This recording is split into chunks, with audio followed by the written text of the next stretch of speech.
I Don't Like to Read by Nancy Carlson. Hallie was now in first grade, and he was learning lots of new things. But there was one thing Hallie did not like about first grade. Reading. It seemed like everyone else liked to read, especially Tony, who bragged that he could read his favorite book upside down, and he really liked listening to the stories at school and at home.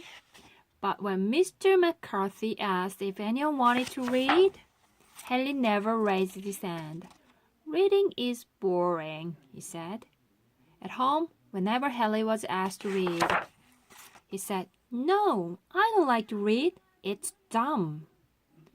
One day after school, Mr. McCarthy asked Hallie, "Why don't you like to read?" "Because all the words and letters just don't make any sense," cried Henry. "That's okay, Henry. Everyone learns to read in their own way," said Mr. McCarthy. "With a little extra help, soon you'll be reading." Still, Hallie wasn't so sure he would ever like to read. But Hallie started getting extra help with his reading at school and made special time for reading at home.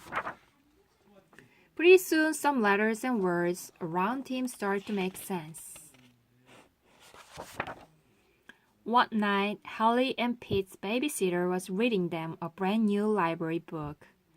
But just as she got to the best part, her friend called, and she would not stop talking. Pete really wanted to know what was going to happen in the story. "Henny, can you read it to me?" he asked. "Well, I really don't like to read, but I try," said Henny. The letters started coming together into words, and before he knew it, Hallie had read all the way to the end. He liked reading it so much.